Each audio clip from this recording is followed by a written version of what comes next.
Alhamdulillah, insya Allah acara ini mendapat keberkahan dari Allah dan juga berlangsung dengan lancar ya. Tidak ada hujan nanti setelah acara kita selesai. Nah, akikah ini sebetulnya wujud dari rasa syukur kita kepada Allah atas karunia anak atau keturunan yang telah diberikan Allah. Ini anak kedua ya, ya sudah sih. Namanya siapa nih? Karaka Raska Zulfa, masya Allah, namanya seperti orang Jepang ya. Jadi pada dasarnya memang rasa syukur itu sebagai wujud kita kepada Allah. Karena itulah Nabi pernah menyatakan bahwa pada dasarnya rasa syukur itu dalam bentuk memotong hewan kurban, kemudian juga dicukur rambutnya dan diberikan nama yang baik, sehingga dengan memotong hewan kurban itu kita sudah mensyukuri sebagai tebusan atas karunia yang telah Allah berikan kepada kita. Seperti kita tidak punya uang mau pulang kampung, itu misalnya ya kita gadai SNK atau BPKB ya, dapat pegadaian. Sekarang dapat pegadaian, orang nggak malu datang. Kalau dulu orang ngumpet datang. Nah sekarang terang-terangan karena tempatnya enak, menyenangkan. Nah setelah kita pulang lebaran, nah dan kita punya duit, kira-kira diapain tuh? Kita tebus. Nah inilah mungkin perumahan akikah itu bentuk penebusan atas apa yang telah kita gadaikan tadi, supaya kembali menjadi milik kita seutuhnya. Dalam hadis maupun juga dalam kebanyakan ulama menyebutkan bahwa akikah itu sifatnya sunnah muakkad. Bahkan ada yang bilang sunnah saja. Intinya adalah kita ketika punya anak usia 7 hari ya diakhirkan. Kemudian kalau tidak punya uang 7 hari ya berapa? 14 hari. Kalau 14 hari juga tidak punya uang ya 21 hari. Kalau 21 hari belum ya kapan saja apabila memang punya keluasan. Jadi tidak dibatasi gitu. Ada bapak-bapak. Nah yang bisa juga yang muda lansia ini yang dulu seingat kita belum pernah diakikah kan kita nggak tahu gitu, masih kecil kan nggak ingat gitu. Ya boleh juga akikah sendiri gitu kan. Boleh juga gitu kan. Sebagai wujud syukur kepada Allah atas nikmat umur yang sudah demikian ini kepada Allah dengan berkorban tadi gitu. Baru nanti ketika itu berkorban kita berkorban lagi gitu. Beda tentunya punya korban dan juga punya akikah itu sudah masing-masing, tidak bisa disatukan. Nah kemudian pada dasarnya orang yang berakikah itu adalah untuk memberikan bantuan tentunya kepada diri kita dan juga kepada orang lain. Untuk memberi bantuan diri kita yaitu bagaimana? Ya doa dari tetangga kawan-kawan gitu, dan yang mendoakan diri kita supaya apa? Supaya anak kita atau cucu kita tuh bisa sehat walafiat gitu kan. Karena itulah pada dasarnya apa dan amal yang kita kerjakan saat ini bisa bernilai sodaqah dan bermanfaat bagi orang banyak. Di samping juga bisa silaturahmi ya. Jadi banyak sekali manfaat yang bisa kita petik dari pertemuan-pertemuan hari ini. Nah karena itulah pada dasarnya apa yang kita lakukan ini adalah sebagai tradisi yang baik bagi umat Islam untuk bisa mensyukuri rahmat dan nikmat Allah itu. Sebab pada dasarnya Nabi menyatakan bahwa orang yang sangat kita bantu itu pada dasarnya di sisi Allah itu adalah orang yang memberikan bantuan sedekah kepada saya.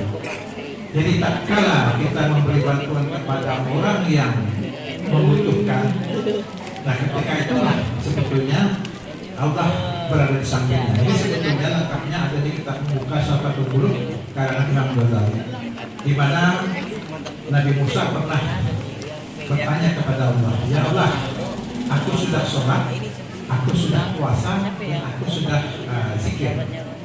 Di antara ketiga itu mana yang paling kau sukai wahai Allah?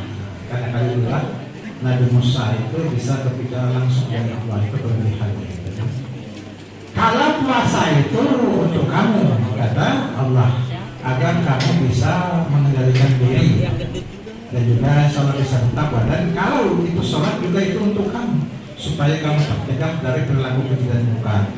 Dan juga zikir itu untukmu supaya kamu bisa lebih tenang. Ala bizikrillah tatmainnul qulub. Jadi kalau begitu, ya Allah, apa yang paling kau sukai? Ya Allah, sedekah. Tatkala engkau memberi bantuan kepada orang yang kesusahan dengan sedekah, maka aku berada di samping orang itu. Ini luar biasa ya. Artinya apa? Artinya Allah itu senang hambanya yang beramal yang memiliki dimensi sosial. Jadi bukan dimensi ritual. Karena kita tahu bahwa ibadah itu ada dua pada dasarnya. Ibadah yang sifatnya ritual atau individu, atau yang disebut juga dengan bahasa keren itu religius. Nah, berpakaian rapi, pakai gamis, pakai peci, pakai sorban, itu terlihat religius ya. Walaupun sebetulnya nggak miskin juga, dia harus dari masjid, dari rumah berpakaian begitu juga, jalan-jalan di kampung soleh banget, terlihat religius seperti itu. Yang kedua itu soleh secara sosial, yaitu dia tidak hanya soleh secara ritual, tapi juga merefleksikan kesolehan ritual itu dalam perilaku sosial di masyarakat. Ini juga sebetulnya bagian dari sedekah. Sebab pada dasarnya setiap sendi yang ada dalam tubuh kita itu wajib kita sedekahkan setiap hari ketika matahari terbit. Apa sedekahnya itu biasanya? Kita menyelesaikan orang yang bernikah, kita islahkan. Itu sedekah itu.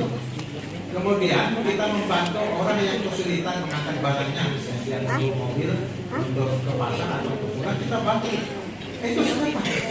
Kemudian berkata yang baik, yaitu tidak membuat orang itu tersinggung. Itu juga sedekah.